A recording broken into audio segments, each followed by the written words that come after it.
Muchas gracias a la doctora Patricia Legarreta. Si gustan, hacemos igual rondas de preguntas. ¿Te parece, Pati? En dos o tres preguntas. Tres preguntas y continuamos en esa dinámica. Ulises tiene la mano levantada desde hace un montón de rato, pero no sé si se te quedó así, Ulises, o quieres participar. No, sí, quería participar. Adelante. Disculpa por levantarla antes. Pensé, me Está bien. anticipé, me anticipé. Bueno, doctora Patricia Legarreta, buenos días. Fíjate que acabas de tocar un tema de hipervigilancia, la parte del Big Data. Nada más para teorizar un poco y tratar de hacer un cuestionamiento reflexivo. El pensamiento de Marx atraviesa o nos menciona tres factores de producción. Tres factores de producción: tierra, trabajo y capital.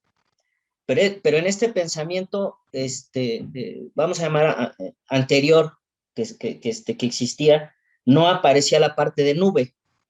Este es un factor nuevo que yo lo vislumbro en la parte de los capitalistas como su esfera de máximo, ¿no? Su esfera de máximo esplendor para ellos en un tema, vamos a llamar de regulación, en el caso de la relación trabajo, ¿no? En esta parte que ya se quiso tocar con México por ahí por unos aspectos, no recuerdo, de las que vendían cosas, ¿no? Por la nube, y que se quiso regular. Esta parte la llamo como paraíso para los capitalistas porque se pierde esa relación legal, formal, donde ya no se paga nada, ¿no? Ya es una relación, es una relación en nube que no permite al Estado intervenir por algunos abusos. Y caso es las que vendían, creo que en catálogo, si más no me equivoco, es lo que estaban legislando.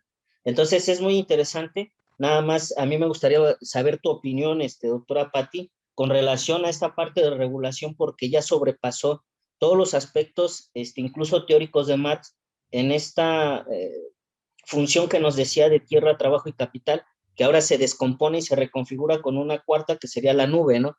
Esa es la situación. Me gustaría conocer tu opinión, Patti. Gracias. Muchas gracias, Ulises. Continuamos con Diego Alfonso Hernández. Adelante, Diego. Muchas gracias.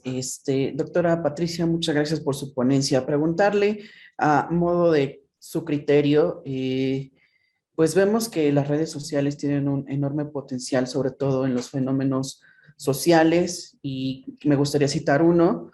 Me parece que en el año de 2011 hubo una revuelta social en el país árabe de Egipto, todo esto para poder derrocar al entonces presidente de ese país, Morsi Mubarak, y prácticamente esto se logró pues por la incidencia en las redes sociales. Si bien este instrumento no es de un carácter directo de comunicación, pero sí es potencial en la interacción de la comunicación social.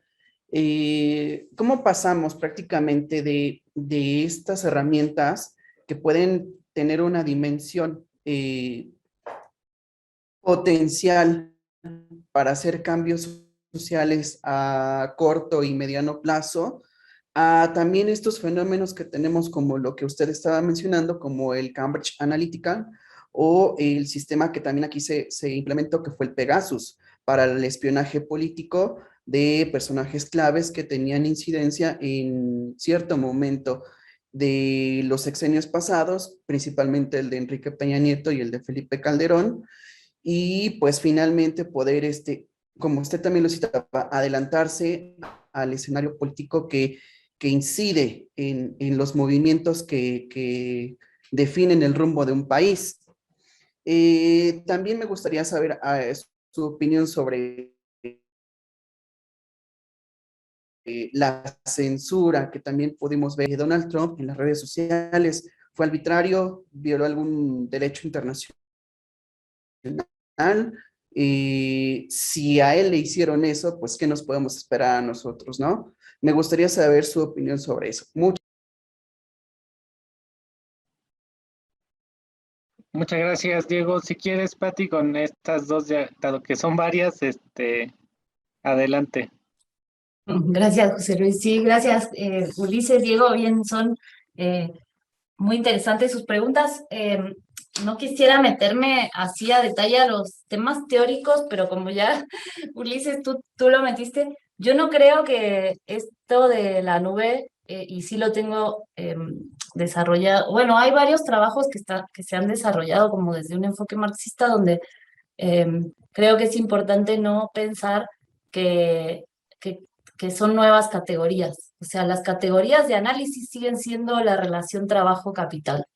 ¿Y por qué estamos hablando de esto? Voy a leerles dos citas muy, muy rápido. Eh, o sea, para justificar por qué debemos de seguir retomando la concepción marxista de organización de trabajo social, ¿no? Los seres humanos en el sistema capitalista se relacionan entre sí y con la naturaleza por medio del trabajo. Esto es algo que si somos marxistas asumimos esto, ¿no? Lo propio del esto ya es cita directa de Marx, lo propio del capitalismo no es otra cosa que el acoplamiento de brazos e instrumentos que él encuentra preexistentes, los aglomera bajo su imperio, esa es su verdadera acumulación. Entonces, lo que estamos viendo es que lo que tenemos es un desarrollo del capitalismo eh, sin precedentes. A partir de, lo que pasa es que no lo hemos incorporado al análisis. No desde el punto de vista de la información, como les decía, sino desde el punto de vista de quién controla los medios de producción. De esto, ahí es donde está la verdadera acumulación, dice Marx. Todo lo demás es fetichismo, o sea, tendríamos que hacer un análisis como el que hace Marx en el fetichismo de la mercancía y su secreto, pero ahora en referencia al oro, no está en la cualidad del oro su valor, esa frase tan simple, ahora con el tema de las redes sociales, para que no nos confundamos, compañeras, compañeros, seguimos en la misma lucha en las relaciones trabajo-capital. Y después quiero retomar también una frase de Rosa Luxemburgo que dice, la producción, es cita textual, recuerda ella, la producción capitalista ha estado calculada en cuanto a sus formas de movimiento y leyes, desde el principio sobre la base de la tierra entera como un almacén de fuerzas productivas. En su impulso hacia la apropiación de fuerzas productivas para fines de explotación, el capital recorre el mundo entero, saca medios de producción de todos los rincones de la tierra, cogiéndolos o adquiriéndolos de todos los grados de cultura y formas sociales. La cuestión acerca de los elementos materiales de la acumulación del capital, lejos de hallarse resuelta en la forma material de la plusvalía producida en forma capitalista, se transforma en otra cuestión. Para utilizar productivamente la plusvalía realizada, es menester que el capital progresivo disponga cada vez más de la tierra entera para poder hacer una selección cuantitativa y cualitativa ilimitada de sus medios de producción.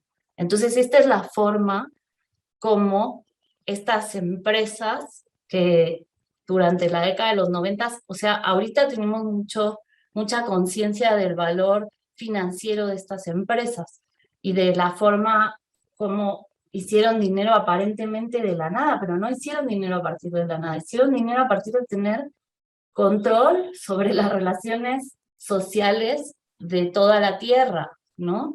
Y a esto, como lo plantea así Rosa, digamos, encontraron una nueva reserva de valor, ¿no? Como les decía, no me quiero meter en, digamos, cuestiones teóricas. Yo les recomiendo que revisen los últimos 3 capítulos de la acumulación del capital de Rosa Luxemburgo, y ahí está la clave para poder entender el desarrollo de este tipo de capitalismo, ¿no? No estamos en un mundo donde se hayan rebasado o se haya cambiado la forma fundamental de generación de valor. Entonces, la teoría marxista sigue siendo válida.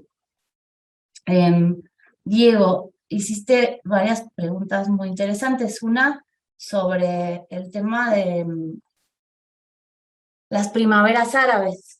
Fue manipulado por el Departamento de Estado la forma como se dio esta revuelta, sí, estas primaveras árabes.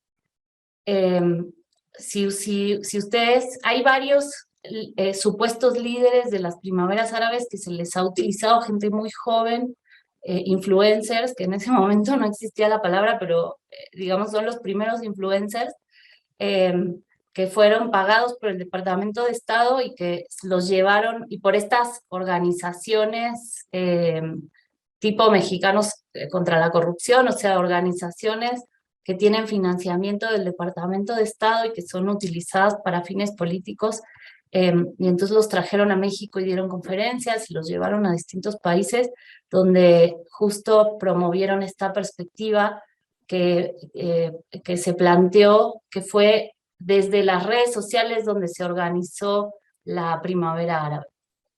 Si ustedes revisan una versión alternativa, que es la que propone Wikileaks, realmente las primaveras árabes surgieron por la publicación de los documentos que les comentaba del espionaje que se hizo desde las embajadas de Estados Unidos a las cúpulas del poder en distintos países. Y lo que revelaron estos cables, la primavera árabe empezó en Túnez. Lo que revelaron estos cables es que los jefes de Estado de estos países donde se llevaron a cabo primaveras árabes, donde se llevó a cabo la llamada primavera árabe, no contaban con el apoyo del gobierno de Estados Unidos. Y eso fue Wikileaks trabaja todavía, pero en ese momento la forma como estaba creemos que Wikileaks es publicar información y soltarla en internet, pero no, es toda una metodología que hay detrás, donde ellos trabajaban con periodistas en los países donde se iban a publicar la información, y esos periodistas a su vez con movimientos sociales. Entonces, el hecho de que diferentes organizaciones colectivas conocieran esta información les motivó a generar protestas en contra de sus gobernantes, considerando que no tenían el apoyo de la Embajada de Estados Unidos. Por eso es muy, muy relevante este caso, y qué bueno que lo traes, Diego, porque justamente no fue un influencer en redes sociales quien provocó la revolución, sino fue todo un conocer información y un trabajo con organizaciones políticas existentes en territorio, lo que permitió que se llevaran a cabo las primaveras árabes. Y ya después fue manipulado de muy diversas formas, porque sí nos quieren meter en la cabeza que hacer un post en Twitter nos puede llevar a transformar el mundo, y pues eso no funciona así, ¿verdad? Entonces, eso es muy, muy importante. Yo les invito a que estudien más a fondo cómo fue la participación de Wikileaks en esas primaveras árabes. Y para esto hay cuando Assange estaba en arraigo domiciliario en Inglaterra, sacó un programa a través de RT que se llamaba El Mundo del Mañana, y ahí vienen varias conversaciones con diferentes personas que él consideraba los principales líderes en ese momento, que entonces uno de los casos que presentó fue justamente con un líder de Túnez, expresidente, de hecho, candidato a presidente, y ahí lo pueden ver. Esos están en la página de RT, están en YouTube, las pueden buscar ahí, y están traducidas al español con subtítulos, así que está muy fácil de consultarlos. El caso de Pegasus. Supimos de él también gracias a una filtración de Wikileaks, porque es una empresa israelí que vende estos instrumentos de espionaje sumamente invasivos para esto ya no es vigilancia masiva de lo que estábamos hablando, que es que pues Google, Facebook, etcétera, porque obviamente son más, tienen la capacidad, porque ellos ofrecen servicios que son los que usa todo el mundo, tienen la capacidad de hacer vigilancia masiva a través de, pues solamente de que nosotros de manera gratuita y de manera fácil usamos esa infraestructura, ¿no? En el caso de Pegasus, la forma como opera es que se vende un sistema, que el sistema manda quiero decir spam, tiene otro nombre, pero un phishing a través de a tu teléfono, y al tú picarle en el link, entonces descargas un software que lo que va a hacer es duplicar tu teléfono tal cual en otro, y van a poder tener acceso, o sea, prácticamente están clonando tu teléfono, tienen acceso a todo, a toda tu información. Eso es como opera Pegasus, pero ese está dirigido, esa es vigilancia dirigida, ¿no? Decías tú, Diego, ¿cómo adelantarse al movimiento político? Pues lo primero que hay que hacer, ¿no? En esta referencia de, bueno, si ellos tienen acceso a la infraestructura, pues nosotros no pensemos que vamos a cambiar el mundo usando esa infraestructura. O sea, Facebook tiene un interés, una posición política clara, que la pueden leer en sus informes a inversionistas. Mark Zuckerberg, el dueño de Facebook, tiene una posición política, tiene aliados políticos.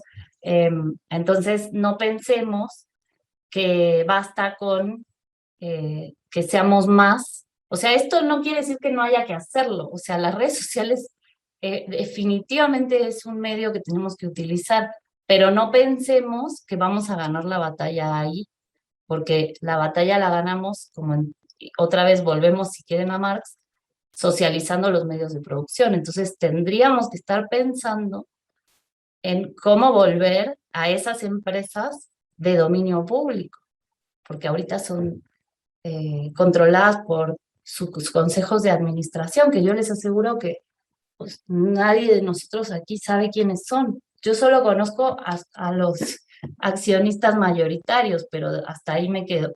Entonces, es muy relevante que pensemos en eso, que no dejemos de pensar en que tenemos que retomar la socialización o no dejar de, porque no es retomar, sino seguimos en esa misma lucha de la socialización de los medios de producción.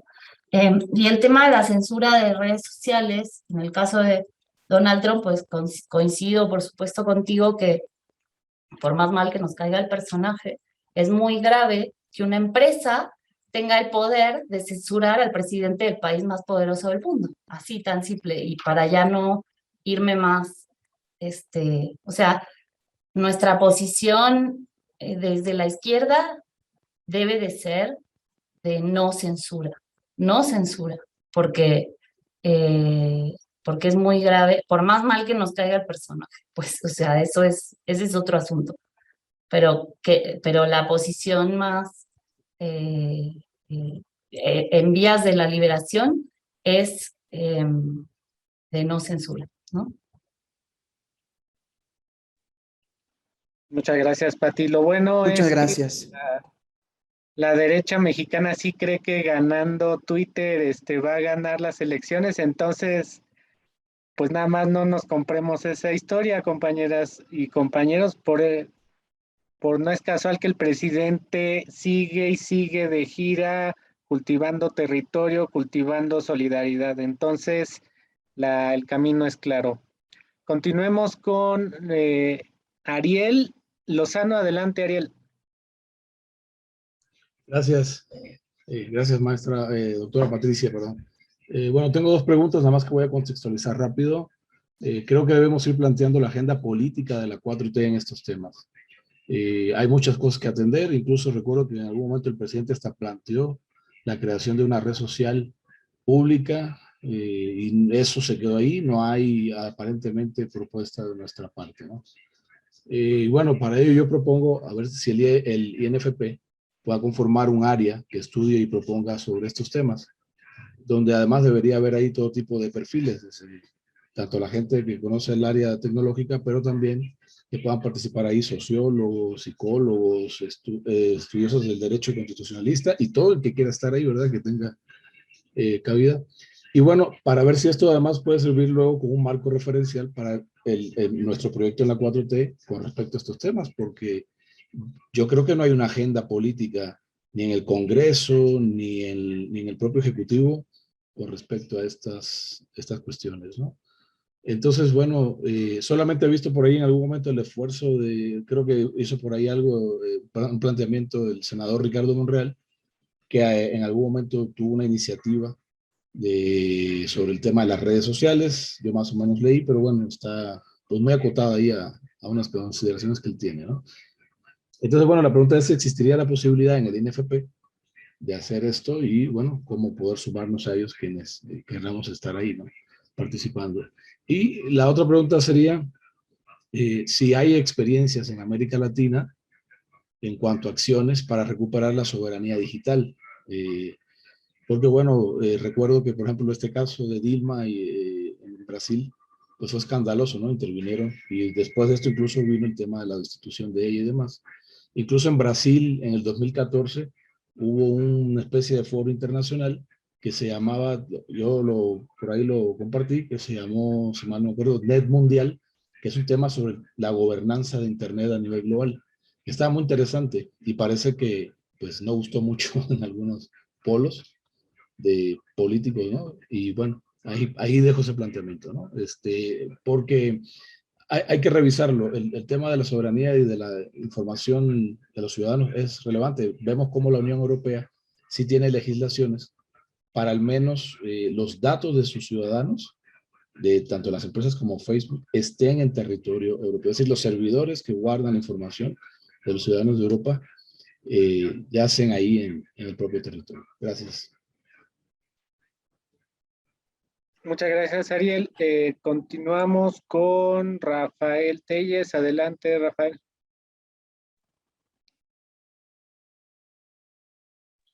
Buenas tardes, compañeros.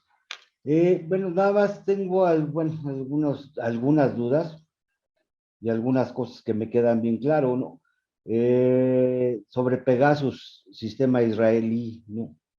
Si hubo alguna consecuencia jurídica, porque es un delito en México la intervención de comunicaciones, sobre todo, ¿no? Sí, que a quién castigaron, si fue el presidente anterior, quién fue, o sea, todo eso, ¿no? Sí hubo algo, porque yo he estado leyendo y nada, ¿no? Sí hay que regular un poco el sistema de comunicación, de todo esto, sobre todo por los bots. Creo que ahí ya no es una voluntad humana,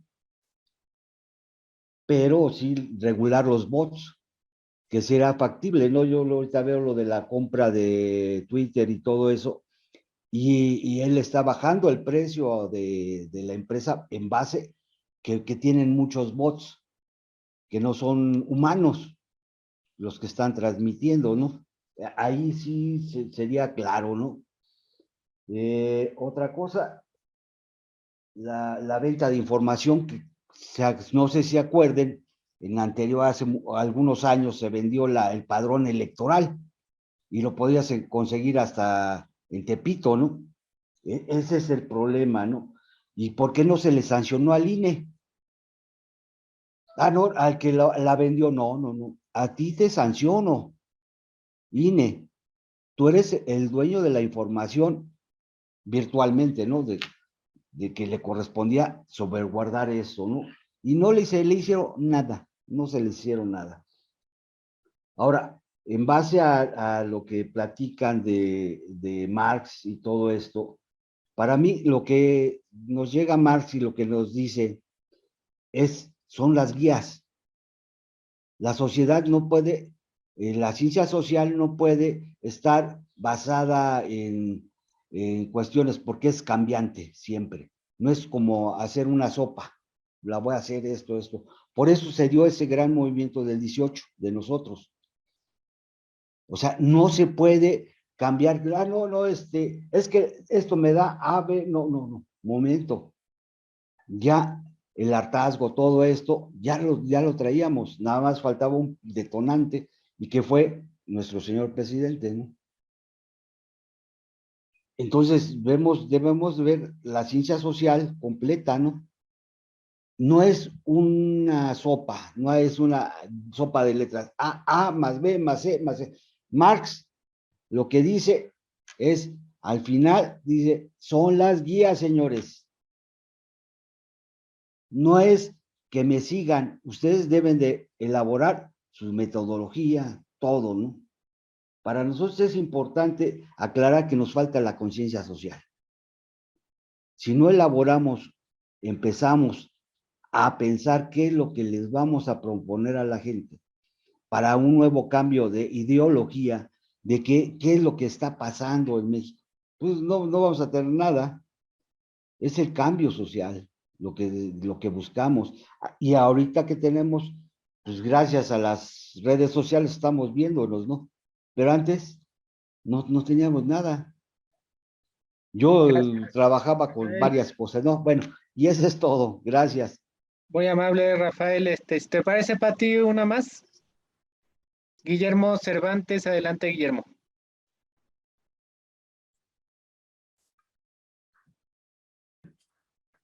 Sí, muchas gracias y buenas tardes, doctora Legarreta. Bueno, es en relación con el tema de la intervención de Cambridge Analyticals en diversos procesos electorales a nivel internacional.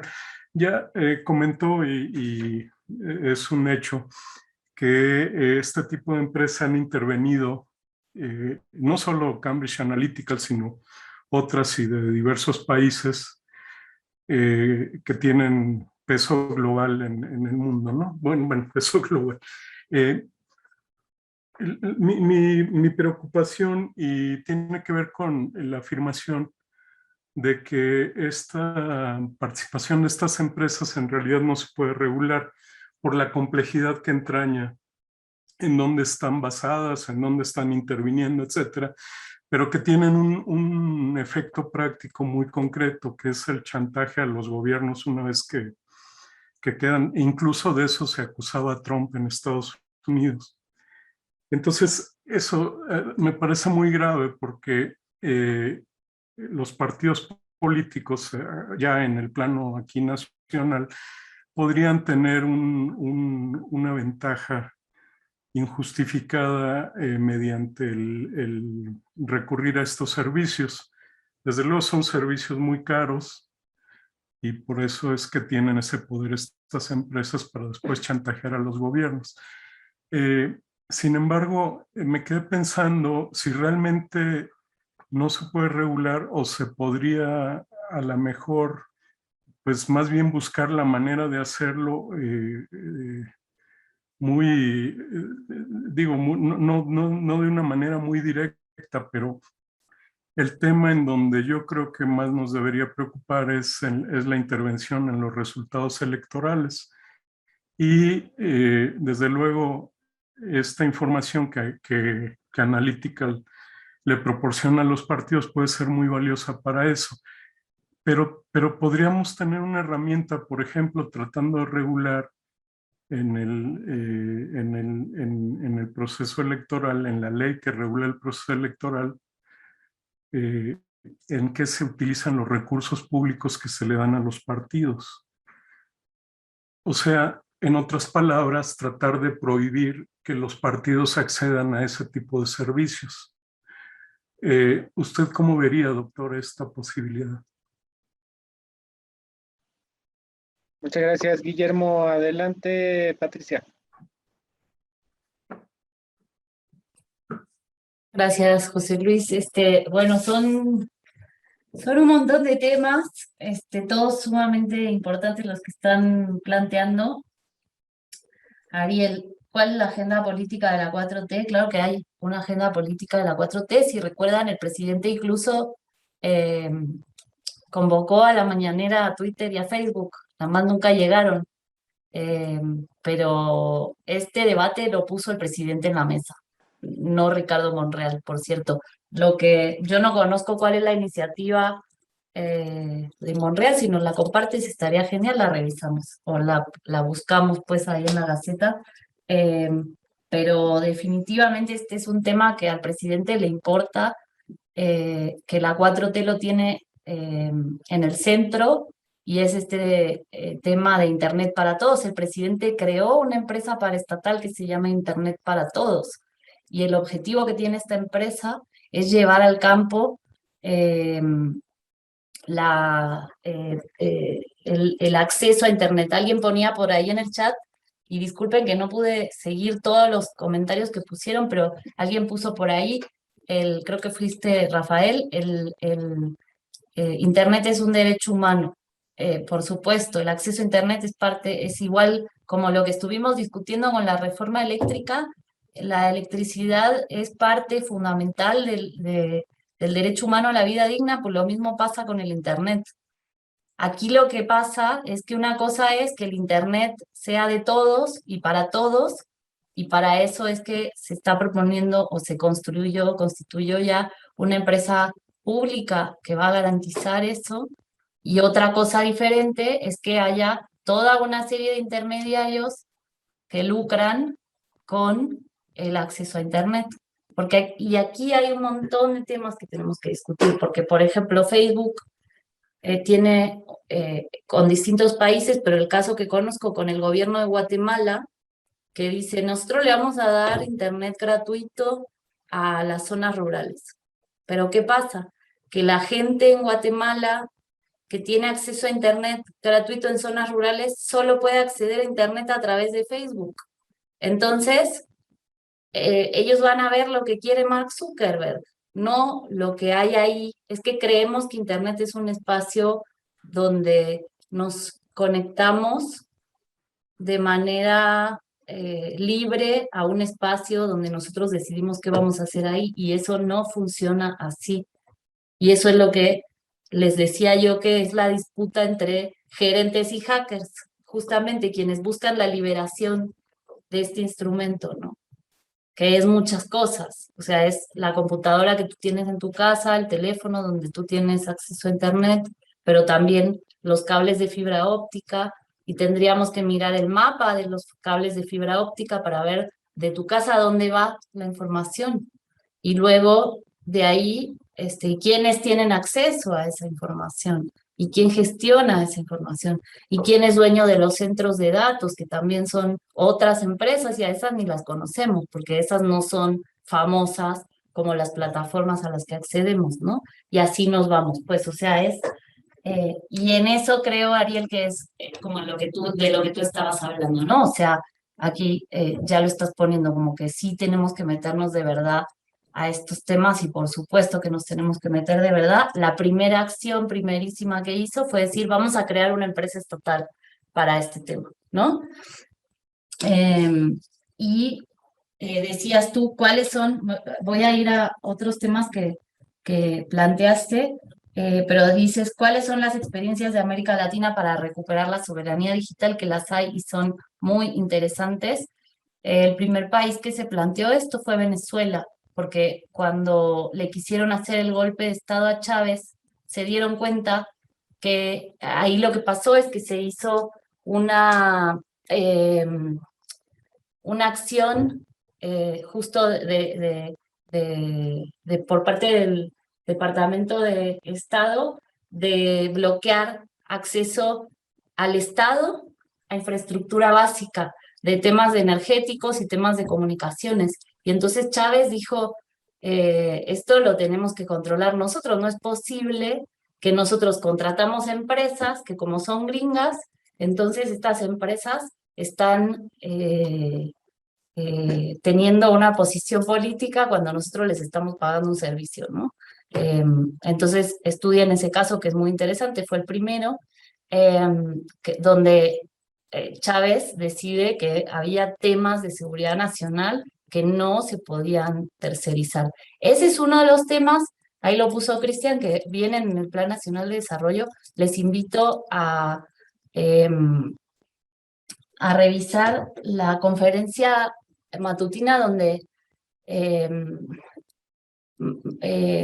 se me olvida el nombre de Calderón, es el coordinador de la Estrategia Nacional Digital. Él presentó en una mañanera una conferencia que él le llamó la estafa magistral, porque justamente a través de esta tercerización de que se contratan servicios digitales, se dan una de las fugas de recursos del Estado más cuantiosas, pero también plantea este tema. ¿Por qué? ¿Por qué le estamos entregando infraestructura, información e infraestructura estratégica a Microsoft? Que Microsoft es una de las empresas que tiene contrato con el gobierno, ¿no? A Google, y etcétera. Entonces por eso es que se planteó y está en el Plan Nacional de Desarrollo el que queremos migrar hacia el software libre. El software libre no es nada más es que sea gratuito, es que el software libre es de código abierto y es verificable por todos y podemos, por todos, en algunos casos, pues quien tenga conocimientos para poder hacerlo, pero hay toda una comunidad que se dedica a eso, a verificar que no se esté, o sea, que no haya información oculta, ¿no? Y eso es hacia donde deberíamos de estar peleando con las empresas, ¿no? Lo último que comentabas, Guillermo, sobre cómo regular. A esto es a lo que me refiero. O sea, podemos regular, pero al final, si las empresas siguen siendo privadas, ellas van a tener como parte de su propiedad intelectual, y como saben, incluso en nuestro país, y nos meteríamos a toda la discusión sobre el tema de transparencia y poder reservar información por derecho industrial, pues eso es lo que hacen estas empresas, reservan esta información por derecho industrial para que nosotros no podamos saber cómo son los algoritmos que ellos utilizan para el manejo de nuestra información. Y aquí quiero volver a esto que ya les comenté. No se trata de, porque hay todo un sector de derecha que discute este asunto como el derecho a la privacidad. Lo podemos plantear así y es importante, por supuesto. Pero ese es una continuidad con el derecho privado, el derecho a la propiedad privada. Aquí lo que nos interesa no es lo que nos pase a cada uno de nosotros como individuos y qué información puedan tener ellos sobre cada uno de nosotros como individuos, sino el conjunto de la población, ¿no? Entonces, ¿cuáles son las experiencias de América Latina para recuperar la soberanía digital? El que comentaste del Net Mundial, y ojalá que lo puedan consultar, fue muy interesante. Justo Dilma, en reacción a que Obama le estaba espiando el teléfono, su teléfono particular, dijo, pues, pero, y esa es una acción, no sé, pero, o sea, ella dijo, es irrelevante que me espien a mí, o sea, es escandaloso y me pongo como caso porque yo que soy presidenta de un país, pues, ¿qué le pueden hacer a cualquier ciudadano, no? Pero además la presidenta de un país, pues obviamente lo que tiene es que representa a un pueblo, por eso es relevante, ¿no? Entonces propone crear un código mundial de Internet y hay que revisar ese código mundial de Internet que efectivamente debió de haberse llevado a nivel de discusión de la ONU para que ese sea aplicado a todo el mundo. Entre las cosas para mí más relevantes está ese tema de dónde se guardan los datos.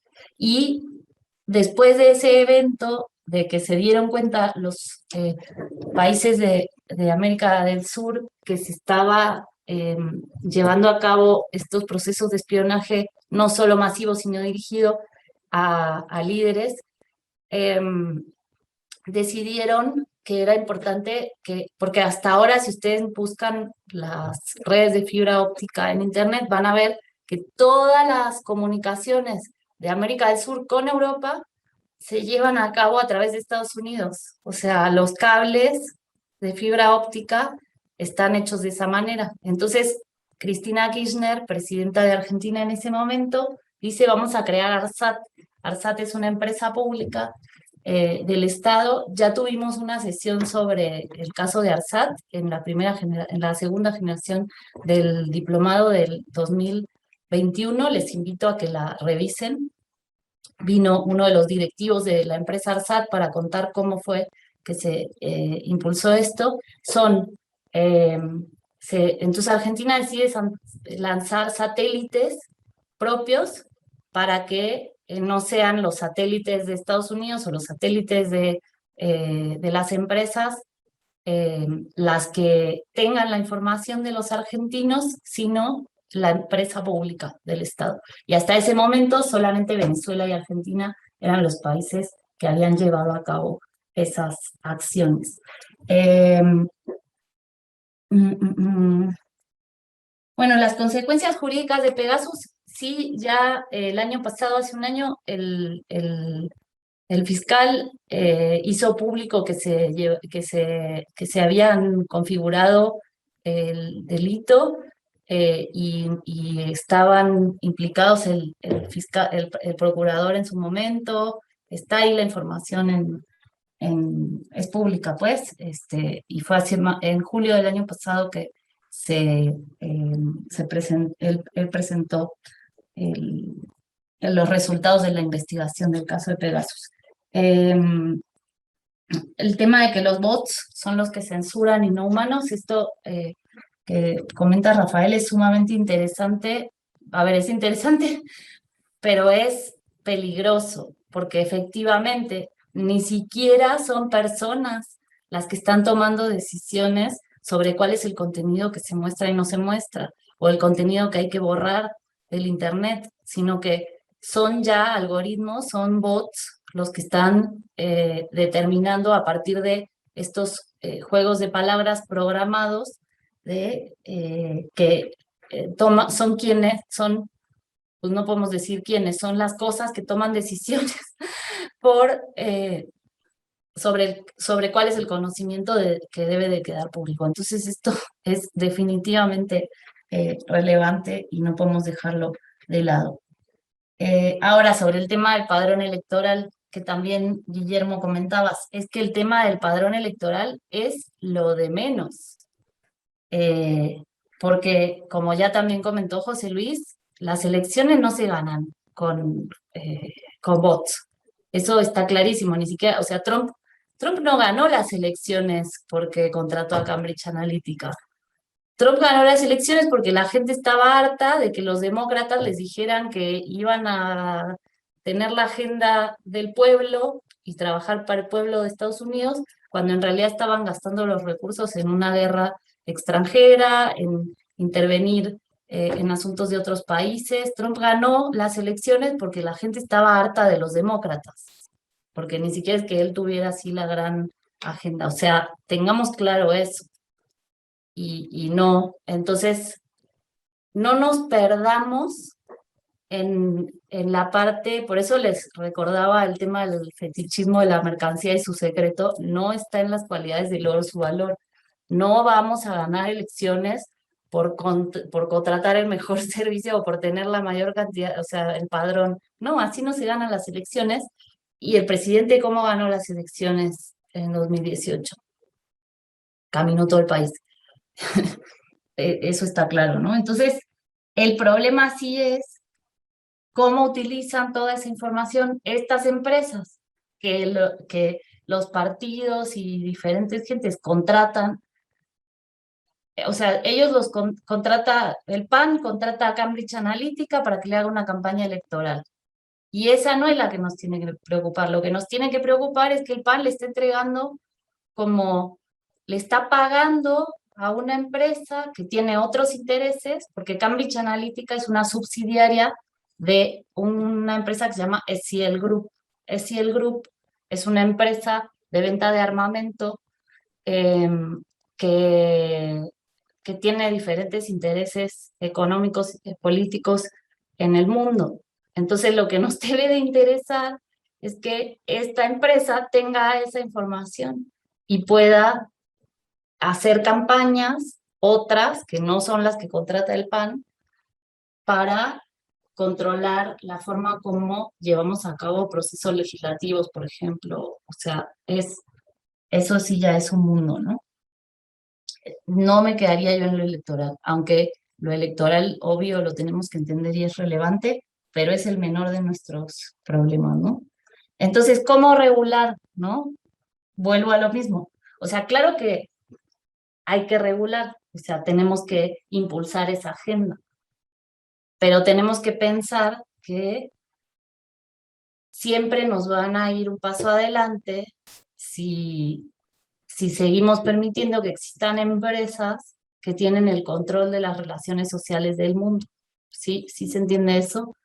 O sea, estas empresas son más poderosas que los estados. Ese es el problema. Entonces, si nosotros como estado regulamos, pues nos van a rebasar por la izquierda, por la derecha, por arriba y por abajo. O sea, ese es el problema aquí. Y por eso tenemos que pensar muy bien cuál es la estrategia, ¿no?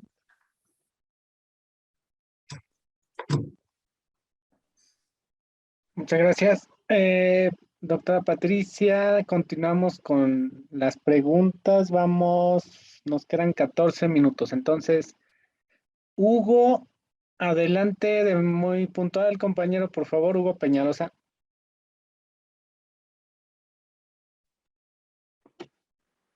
Gracias.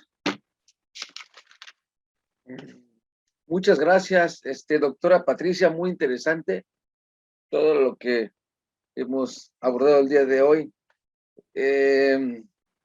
Queda claro que al navegar en Internet, dejamos un rastro que se transforma en una radiografía de todos y cada uno de nosotros. El dato del 2010 en que se empiezan a crear estas empresas de recolección de datos y que se han transformado en empresas de marketing electoral, pues es preocupante, ya que hemos visto que nos analizan a todos y cada uno de nosotros y caer en la cuenta de estar aceptando llamadas telefónicas en las que aparentemente realizan una encuesta telefónica que se transforma en un estudio o un test psicológico, pues ahí nos siguen captando, ¿verdad? Sin darnos cuenta. Con esa información que utilizan y que a bien comentó usted, fue utilizada para impulsar presidentes, pero también para derrocarlos, pues en todo esto es preocupante, ya que esta corrupción rebasa al Estado. Tengo 3 preguntas. ¿El Poder Legislativo pudiera implementar proyectos o leyes en materia de manejo de esta información masiva de la que estamos siendo vulnerables en México? La segunda pregunta es una curiosidad de saber si las empresas chinas que están poniendo el riesgo que tienen alertados a los norteamericanos en este sentido, si esas empresas, como sus homólogas norteamericanas, son de la iniciativa privada o en China pertenecen al Estado. Y la última pregunta es el impacto que está teniendo el Internet en el contexto de la manipulación en todos los sentidos. Está superando la influencia en materia, pero electoral, a los medios de comunicación tradicionales, específicamente radio y televisión. Es todo. Gracias. Muchas gracias, Hugo. Continuamos con Cristian Herrera. Adelante, compañero. Buenas tardes. Buenas tardes. Pues eran un comentario y mis dudas, porque lo bonito de discutir es que se tiene el derecho a disentir y buena parte de lo que dice Marx en el Manifiesto Comunista, pues lo vivimos, la desigualdad, la pobreza de un segmento de la población. y el fortalecimiento de la burguesía, la acumulación de capital, etcétera. Entonces es eso, ¿no? La invitación a los compañeros que como que antes de criticar o desdeñar esa posición, pues darle una leída al manifiesto. Yo pienso que es un texto que sigue vigente. En segundo lugar, y ya profundizando en los temas que expuso Patricia, me parece importante ver que toda la cuestión como cibernética, el internet, los videojuegos, etcétera, se reproducen un conjunto de problemáticas sociales, la violencia, cómo los sicarios contratan niños por medio de videojuegos, el porno venganza, o sea, todo eso de la misoginia también se reproduce, ¿no? En la cuestión digital. Y esta degradación moral que vino de una degradación material por el neoliberalismo, se reproduce también con prácticas bien individualistas, la clonación de tarjetas, los vineros y esas escuelas que se hacen en Facebook para enseñarle a la gente cómo robarle a los demás. Todo eso me parece importante. Ahora, la 4T es una ruptura contra eso, ¿no? Entonces, mi duda ahora sí es si en el Plan Nacional de Desarrollo se señala, es en la página 22, pero en el PDF dice 23, como uno de los objetivos, articular la seguridad nacional, la seguridad pública y la paz, establecer un sistema nacional de inteligencia. ¿Qué instituciones o qué institución está impulsando eso? Y también acá uno de los puntos dice, construir las bases para la creación de un documento único de identificación nacional biometrizado. Yo que fui repartidor de Uber Eats, es importantísimo eso porque había muchas estafas y a muchos compañeros los golpeaban, les quitaban sus cosas, porque cualquiera hace una cuenta nueva. Entonces ese sistema nacional biometrizado serviría para que mucha gente, entre ellos, por ejemplo, los bots, pues dejasen de funcionar, ¿no? Eso sería como un registro digital, como una INE, pero preguntaría yo eso, ¿no? ¿Cómo va ese documento único de identificación nacional biometrizado? Y luego busqué, preguntaría si existe una estrategia nacional de ciberseguridad, pero en términos de la 4T, ¿no? Porque hay una estrategia nacional de ciberseguridad, pero del 2017. También qué instituciones están al frente. Y ¿por qué le pararía, no? Porque ya es muchísimo. Y no, como es muchísimo, más bien el contacto, ¿no? El correo a lo mejor de si se tiene la información, pero el espacio es muy corto, pues vernos por otro medio. Eso también sería importante para darle seguimiento al tema. Gracias. Gracias, Cristian. ¿Tomamos otra para ti o con estas de momento? Creo que te pusieron varias, ¿no? Sí, si quieres, vamos con esta. Iba a poner ahí mi correo, ahorita lo pongo, porque es que la otra vez les había pasado mi correo del instituto, pero no tengo acceso al correo del instituto, entonces les voy a poner ahí mi correo personal. Pero, a ver, Hugo, decías, el tema de la capacidad de legislar el uso masivo de información. Es que quiero volver sobre lo mismo. Podemos legislar. Aquí el problema es que hay una... la correlación de fuerzas es que no está, no, el hecho de legislar no nos va a garantizar que estas empresas hagan lo que quieran. Ese es el punto, porque ni siquiera nadie puede saber cómo funcionan, más que los que trabajan ahí, ¿no?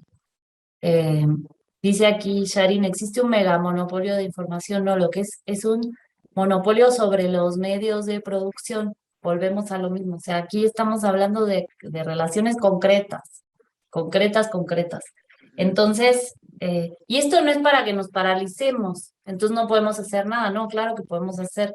O sea, hay diferentes iniciativas que van como que atacando diferentes problemas, pero por supuesto que no deja de ser vigente o sea, ¿cómo logramos expropiar Google. O sea, si nos costó trabajo, ¿cómo fue? ¿Cuáles son nuestros ejemplos históricos? Yo creo que en 1910 se pensaba que era imposible expropiar a Rockefeller, el petróleo. Imposible, se pensaba imposible. No obstante, se crea, bueno, hay una revolución mexicana que se da por las condiciones de trabajo que existían en los campos petroleros, entre otras cosas, ¿no? O sea, había una serie de condiciones, pero una de ellas, y hablando concretamente del tema del petróleo. Después, en 1917, hay una constituyente donde se decide regular, y en ese momento se dice, el subsuelo es propiedad de la nación. ¿Y qué pasó? Que las empresas siguieron haciendo lo que se les antojara, lo que exactamente se les antojara. Y entonces hubo que organizar, o sea, ahí se vio desde el Estado la necesidad de tener una alianza con los trabajadores y se organizaron sindicatos, se organizaron diferentes procesos colectivos, porque fueron todos de la mano. O sea, la expropiación petrolera se dio hasta el 38, 20 años después de que tuvimos una constitución que habilitara la expropiación. Pero no se expropia por decreto, o sea, hay que cuidar un montón de procesos, hay que cuidar a las personas sobre todo, ¿no? Y porque en ese momento, si en el 17 se hubiera decidido, seguro los trabajadores iban a estar de acuerdo, pero los iban a matar, o sea, y de eso no se trataba, ¿verdad? Había que organizar a los trabajadores, había que tener la correlación de fuerzas para poder expropiar a las empresas. Y después, en este caso, estamos hablando de un proceso que implica no a un país, sino a todo el mundo, porque estas empresas dominan esos recursos, que ya no es el petróleo, sino es nuestras comunicaciones, y eso implica nuestras relaciones sociales, pero del mundo. Entonces tenemos que pensar en un movimiento de ese tamaño. Eso es lo que estaba, esa es la propuesta de Wikileaks. Si ustedes la analizan con detalle, no por encimita, sino, ¿por qué creen que Assange lo tienen preso, callado y casi a punto de morirse ahí? Pues porque realmente los puso en jaque, no él, sino él con una alianza muy fuerte en todo el mundo para avanzar. Y sí lograron algo, que es que todo esto de lo que estamos hablando hoy, nos volviéramos conscientes de eso, porque no éramos, o sea, hace 10 años esto ya era un proceso sumamente avanzado y nadie hablaba de esto. Nadie se le ocurría que nos estaban controlando a través de las comunicaciones.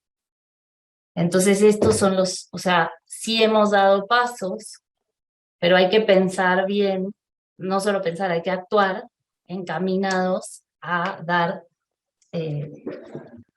o sea, legislar sí, por supuesto, hay que avanzar por ahí, pero eso no es suficiente. Eso es lo que quiero plantear, ¿no? El impacto de Internet en la manipulación supera la influencia de los medios de comunicación.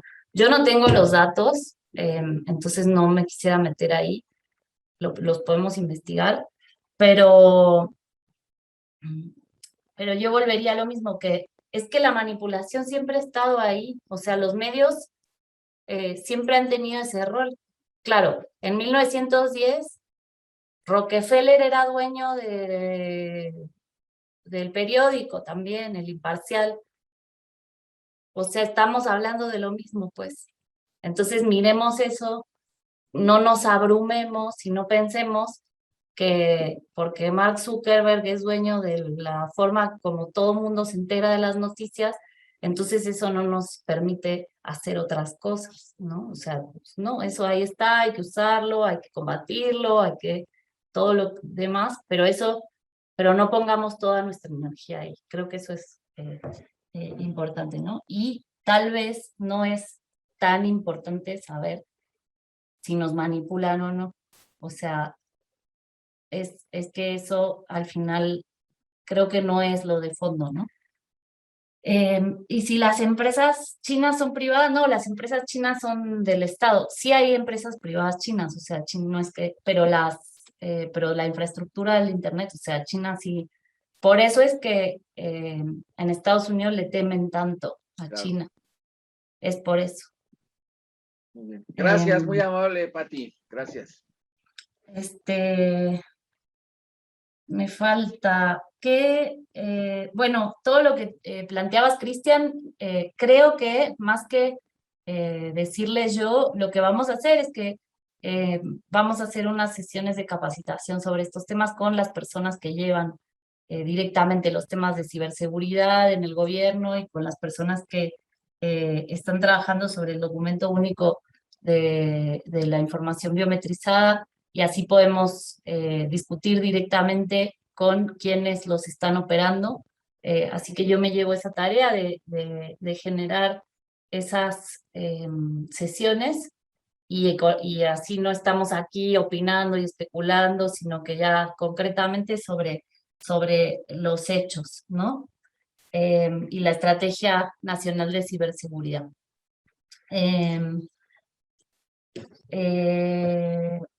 Creo que son los temas, ¿verdad? Me falta alguien, creo. O no sé, José Luis, ya eran esos los temas, ¿verdad? Sí, yo creo que Ah, ya ahí se nos... sí es una lástima porque me parece que ha habido, igualmente que con René, un interés muy intenso con la exposición de la doctora Patricia Legarreta. Ella amablemente compartirá o compartió ya su correo en el chat para que si tienen dudas más puntuales, por ejemplo, las de quién es la autoridad que lleva tal tema o qué programa o en qué programas del gobierno federal podemos encontrar información. Y pues se nos quedan lamentablemente unas participaciones en el tintero, Patricia. Quizá valga la pena organizar otra sesión. A mí me parece muy valioso que recordemos, compañeras y compañeras, la lección es las redes sociales, lo digital es fundamental, hay que trabajar para liberarnos de todo eso, de todos esos mecanismos de control globales. Y pues la respuesta obvia desde Marx, como recordábamos, pues es que el movimiento tiene que ser global, o sea, es una lucha que de manera aislada no podemos dar.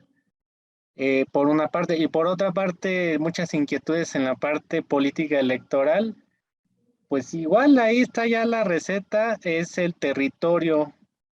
Acuérdense que por muy controlados que estemos, pues el trabajo territorial, político, el convencimiento, la deliberación cara a cara, es lo que nos hace ganar terreno y que avance nuestro proyecto de transformación.